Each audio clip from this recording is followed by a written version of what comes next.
Every summer, I hear the same thing from teachers. I hope next school year is calmer. But the truth is this: hope has never once fixed classroom management, not even just one time.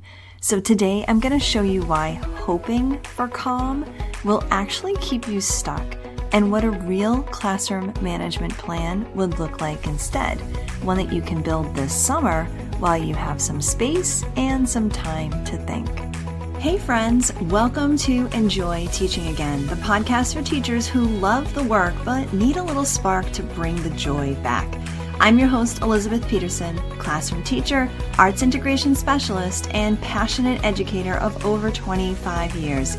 If you're overwhelmed by behaviors, disengaged students, and long, exhausting days, you are not alone. But together, we can turn things around and you can teach with confidence and purpose again. So locate that cold coffee of yours, find your favorite pen, I know you have one, and let's dive in. It's time to get inspired and enjoy teaching again. So you've been hearing about the classroom reset for a while maybe? But you're wondering, okay, what exactly is inside the classroom reset? So let me take a moment to show you exactly what you get inside the classroom reset. First, we start with you, because resetting your classroom starts with resetting your mindset. And just like everything else at the Inspired Classroom, we want this to be teacher-centered. And then we're going to move into some really great proactive behavior strategies. We're going to look at creative engagement tools, simple, I said, SEL integration, and classroom culture shifts that actually stick. This is no fluff around here and no stress. Instead, you're going to get done-for-you templates. We're going to give you strategies that will work for your classroom, your students, your content, your teaching style.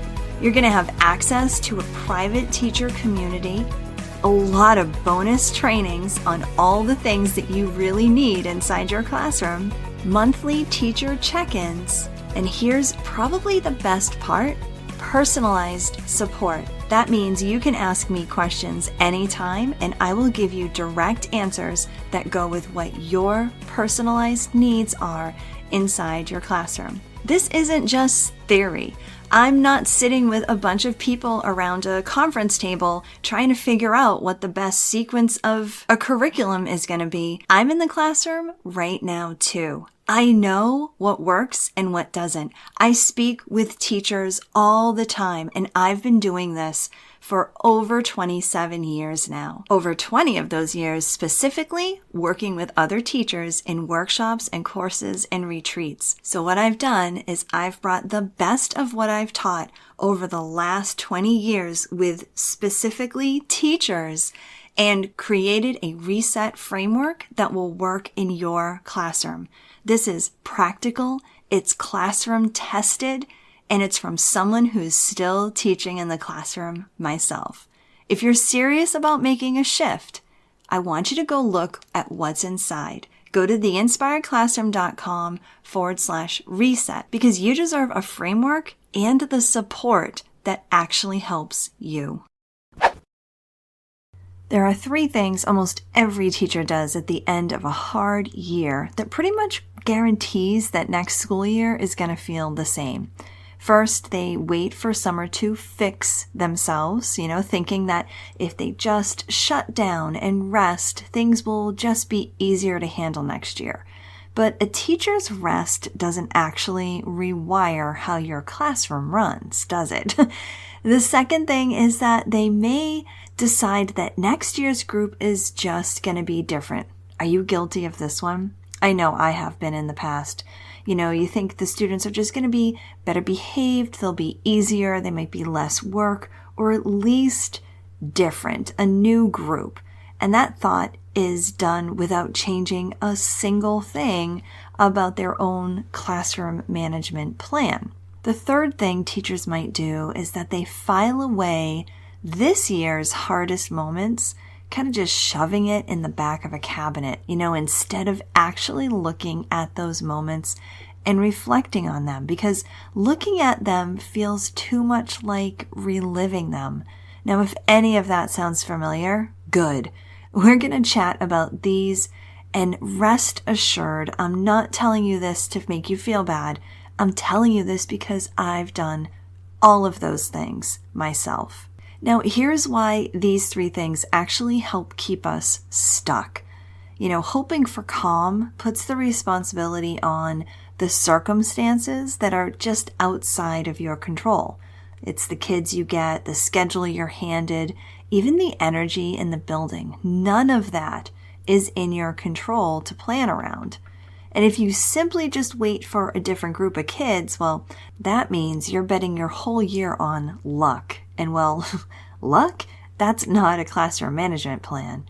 And avoiding this year's hard moments means that you're just going to carry the same patterns straight into the fall, except you're dressing them up as a fresh start.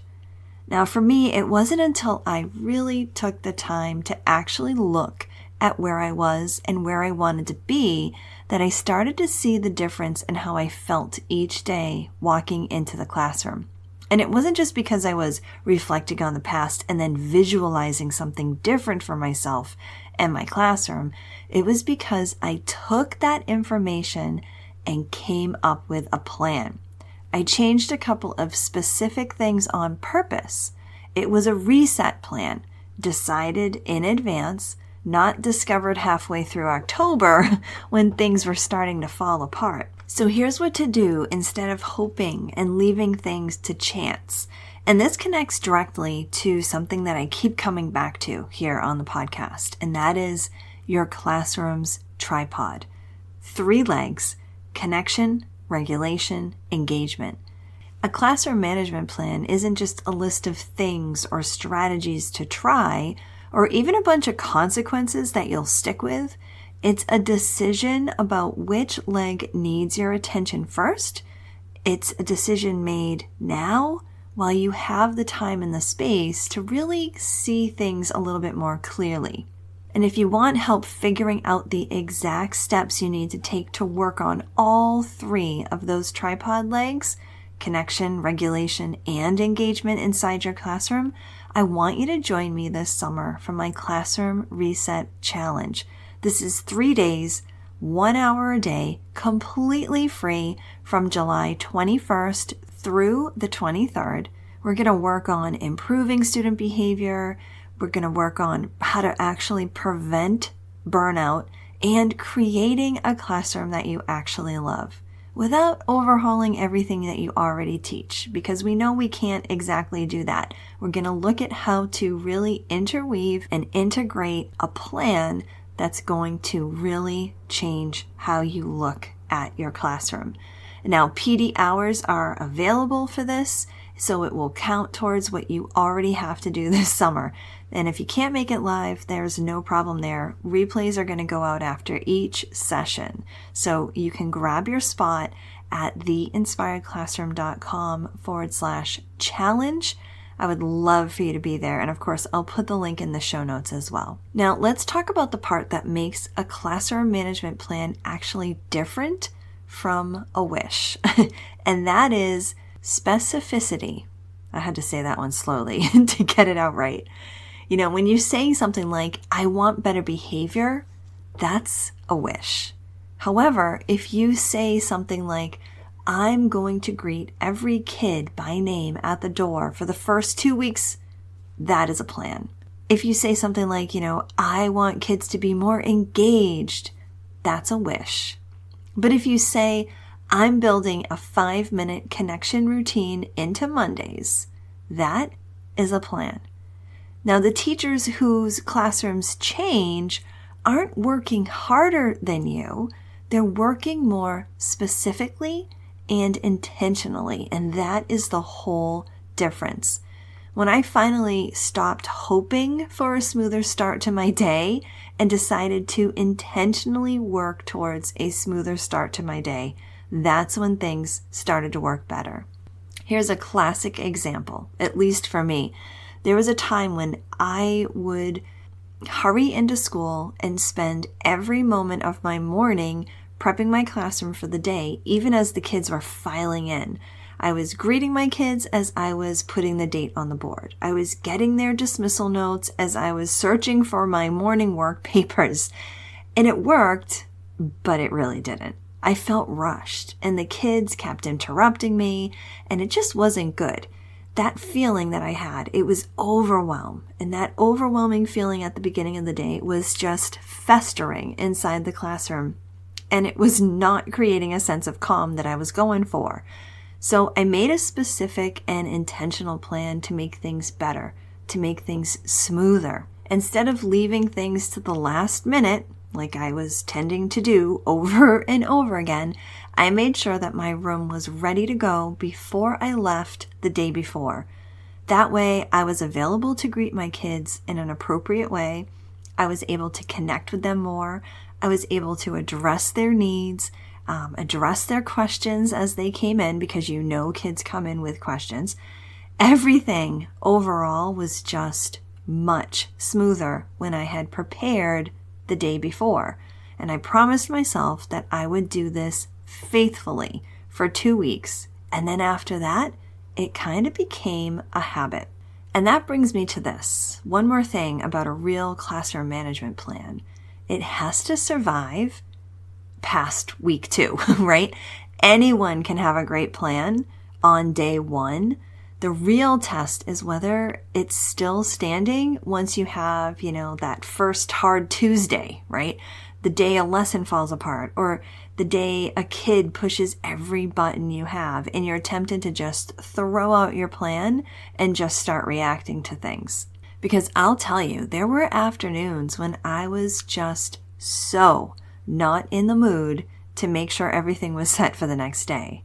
Have you been there? I bet you have.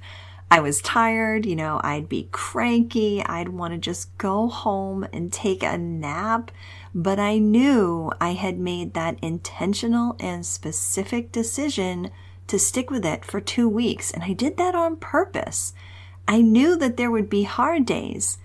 And so a plan that works when everything is calm, well, that really isn't a plan. You need to build your plan assuming that a hard day is going to come, because those hard days, they're going to come, right? And you need to decide on what you'll do when it does. So for me, I actually had a short list of things that I absolutely needed to get done before I left school every day. Those 3 things were the board needed to be set with the next day's schedule and the date. The morning work needed to be set up, right? And the materials for the first class needed to be ready and at my fingertips. I knew that if I had at least those 3 things, I could have a smooth start to my day the next day. Anything past that was a bonus. And those 3 things, again, they were the board needed to be set up, the morning work needed to be ready, and the materials for my very first class needed to be at my fingertips. So here's what I want you to do with all of this information. I'm calling it the plan over hope reset. There are 3 steps to this, right? The first one is naming the leg out of the control, regulation, and engagement legs of the tripod.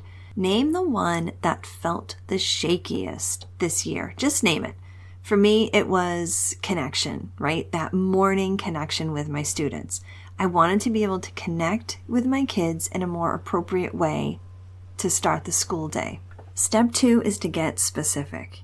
Turn your hope into one specific, repeatable action. Something you'll actually do in week 1. Not just something you're going to believe in or hope for, something you can do. It's easy to say something like, I'll greet my kids, but I knew it needed to be even a little deeper. I needed to get myself to a place where I could greet them.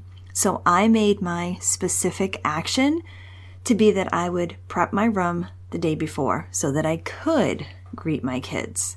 And then step 3, this is the clincher. This is where you need to decide what your hard day move is going to be now. Like, what are you going to do when the day gets tough? Pick that one thing that you'll do on the day when your plan gets tested before that day actually arrives. This is the crux of the plan, how you are actually going to make it work when things get hard.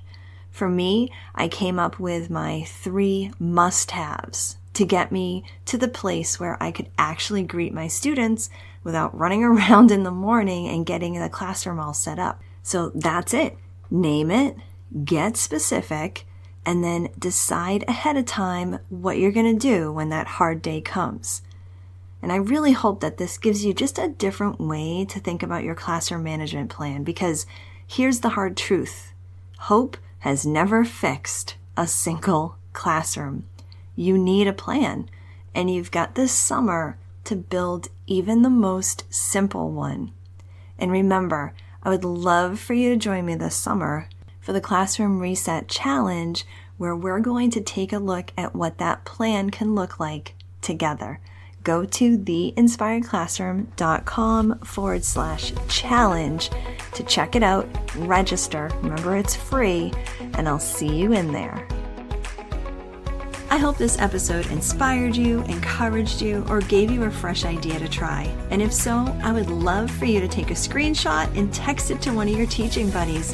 I'm so grateful that you landed here with me today, and it would mean the world to me if you would leave me a review over on Apple Podcast. Thanks so much for being here, and I'll catch you on the next episode. This is Elizabeth Peterson reminding you to get inspired so you can be inspiring to your students and enjoy teaching again.